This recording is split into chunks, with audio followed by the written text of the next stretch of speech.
নেত্রকোনায় হাওরের প্রায় ৮৫ ভাগ বোরো ধান গোলায় উঠে গেছে। আগাম বন্যা সতর্কতায় বাকিটুকু দ্রুত কাটা হচ্ছে। ফলনও ভালো হয়েছে, তবুও দুশ্চিন্তা চাষিরা। দাবি মিলছে না আয় ব্যয়ের হিসেব, চাইছেন সরকারিভাবে ন্যায্য দামে ধান বিক্রি করতে। এলো বেক্সিমকো বন্ড 15% মুনাফায় সর্বোচ্চ হারে সবার উপরে।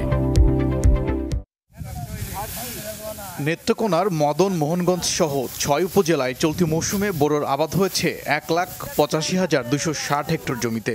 এর মধ্যে হাওরের জমি রয়েছে ৪১,০৭০ হেক্টর। এরই মধ্যে হাওরের প্রায় ৮৫ ভাগ ধান কাটা শেষ, বাকিটা দ্রুত গোলায় তুলতে ব্যস্ত চাষিরা। সাথে আছে দুশ্চিন্তাও, মিলছে না আয় ব্যয়ের হিসেব।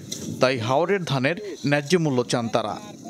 আমরা টেয়া হাই না, বুঝছেন, উঁচু টেয়া হাই না, এই মন ১,০০০ টাকা মন, অনেক ৭০০ টাকা মন। ধানের দামে তো পুষে না, ধান তো ৮০০ টাকা মন নেয়।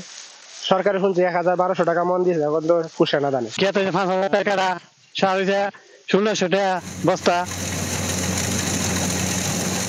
৭৫৬টি হারভেস্টার ও ৪৮টি রিপার মেশিন দিয়ে হাওরের ধান কাটার কাজ চলছে।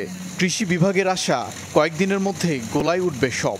কৃষকদের পরামর্শ দিচ্ছি যে যারা 80% পেকে গেলেই যেন দ্রুত ধানটা কর্তন করে ফেলে, তা না হলে যদি শিলাবৃষ্টি হয় সেক্ষেত্রে কিন্তু কৃষকরা ক্ষতিগ্রস্ত হবে। কৃষক পর্যায়ে সঠিক সময়ে পৌঁছেছে সরকারি প্রণোদনা।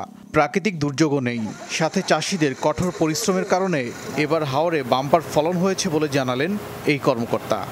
হাওড়া এলাকায় বিধান ৮৮ তাদের বীজের আমরা প্রাপ্যতা একটু বেশি করেছিলাম। পাশাপাশি তাদের জমিতে যখন সারগুলি ব্যবহার করবে সেই সারের কোনো ধরনের সংকট আমাদের ছিল না এবং প্রকৃতি আমাদের অনুকূলে ছিল, যে কারণে ফসলটিতে এই বছর আপনার রোগ এবং পোকার আক্রমণ কম হয়েছে।